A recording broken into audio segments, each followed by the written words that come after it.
up mga friends? Good morning, good morning. It's a new day once again, and today it's Saturday. It's already 8:45 in the morning. Yan, dito ako sa kitchen ngayon. At alam nyo na anong gagawin ko dito. Alright? Balik kitchen ulit tayo mga friends. Hindi tayo nakakaalis. Wala tayong ibang video. Welcome back po muli mga friends sa aking munting channel. Joms here of Joe Marquez Vlogs. So today mga friends ay magluluto tayo. Siyempre nandito tayo sa kitchen. Chicken tinola, no? Pero kakaibang tinola to, hindi siya yung typical na tinola natin na sayote, dahon ng sili or dahon ng malunggay natin. Of course may sayote pa rin. Pero itong gagawin ko, nalagyan ko siya ng gabi para medyo lumapot yung sabaw niya, medyo thicken yung sabaw niya, mas masarap. Wala ko ilalagay na dahon, no? Sili or malunggay, wala akong ihahalo. Gabi at saka tinola lang, tinola. Gabi at saka sayote lamang ang ihahalo. Yan. So kamusta po kayo lahat mga friends? Saan kayo naroon? Sana'y nasa mabuting kalagayan kayo. Sa mapagpalang araw po sa ating lahat. Morning dito sa amin sa Pinas, kung saan ka man naroon. Good evening or good afternoon. Sa mapagpalang araw po sa ating lahat. Alright? So nakagayat na yung ating mga pagsahog mga friends. Papakita ko sa inyo. So ito na mga friends. Ito sayote, gabi, yan. Thin slice lang para madaling lumambot, no? At gusto nga natin medyo malusaw siya para lumapot talaga yung sabaw. Lemongrass, tanglad, chili, onion, and ginger. So habang dinidefrost ko yung chicken kanina, ginagayat ko na yan. So ito na yung chicken natin ngayon. Yan. So bago natin siya lulutuin, ang ginagawa ko dyan, binablanch ko muna or pinapakuluan ko. Yan. So pagkakulo niyan, tatapon yung pinagkuluan, hugasan ulit, tas bago isalang. Yan. So habang papakuluan natin yan, lagyan natin ng asin. Ganyan ako mag-blanch ng meat mga friends. Actually, lahat ng pag ako nagluluto, pinablanch ko talaga. Chicken, pork, or beef. Talagang pinapakuluan ko muna para matanggal yung scabs mo.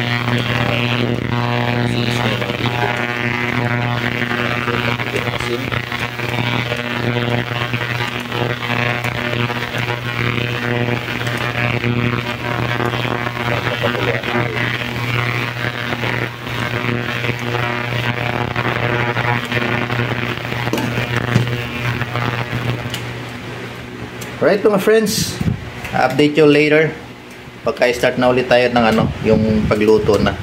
Tapusin ko muna yung pagpapakulo na ito. Okay. A few minutes later. At ito na mga friends, nakasalang na, no?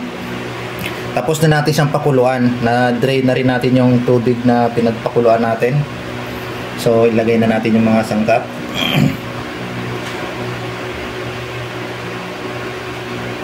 Ating lemongrass, chili,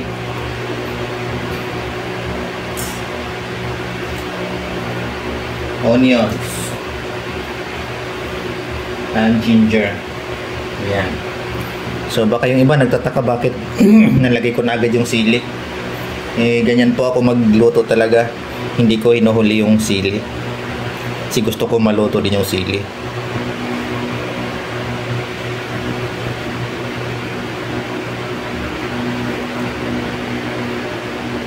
Siyempre, ilalagay ko na rin yung gabi kasi isasabay natin siya sa pagpapalambot. Yan. Lagyan na natin ng konting asin habang pinapalambot natin.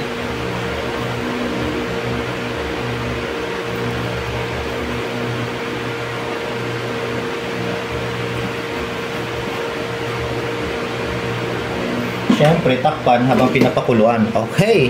Alam ko po mga friends na napakasimple lamang no, ng pagluluto ng chicken tinola. So, napaka-basic sa bawat isa sa atin yan. Si very common yan na ulam natin dito sa ating pamamahay. Sa loob nating tahanan, napakadaling magluto ng chicken tinola. Yan. So, ito yung kakaiba itong ginawa natin kasi ito yung chicken tinola with a twist. Lagyan natin ng gabi para lumapot yung sabaw. Siyempre, masarap yun mga friends. May gabi. Alright, update you later mga friends. Pagka malambot na yan, titimplahan natin. Yung ilalagay lamang po natin dyan is beef cubes. Wala nang ibang pampalasa pa. Yun lang ginagawa ko. Beef cubes lang yung pampalasa ko dyan. Okay. Shout out sa lahat ng mga loyal subscribers ko, yung mga supporters ko na nagwa-watch na aking mga videos. Shout out sa inyo mga friends. Saan man kayo naroroon, sa mapagpalang araw po sa inyong lahat.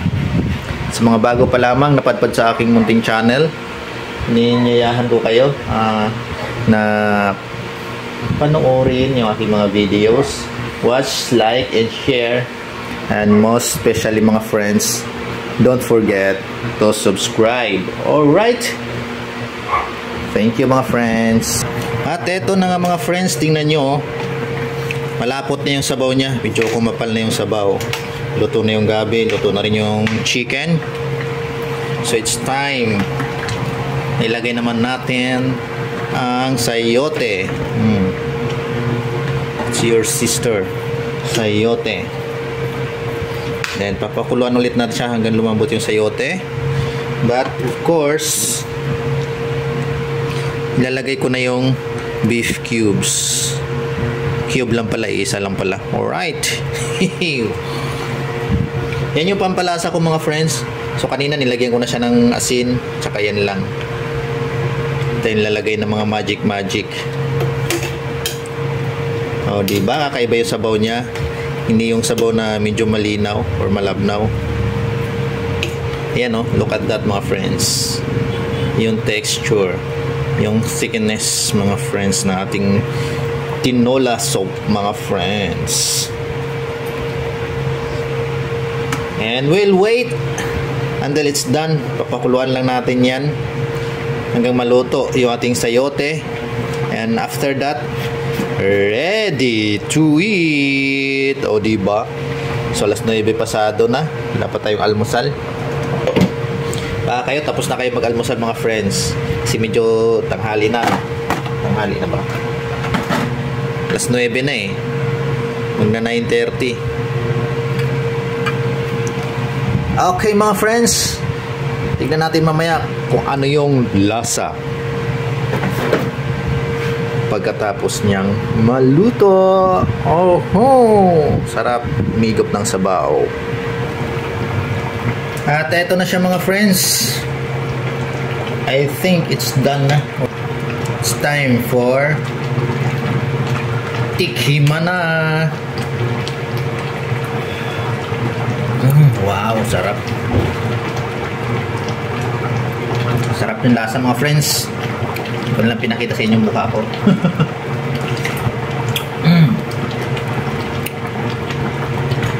Sarap ng sabaw. Lapot. At yan mga friends, tapos na tayo. Natay ko na yung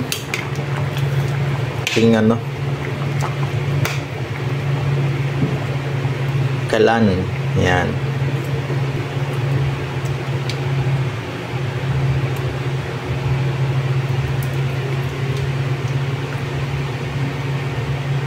Kakaibang tinola. Hi. Salamat mga friends panood sa aking mga videos. God bless everyone.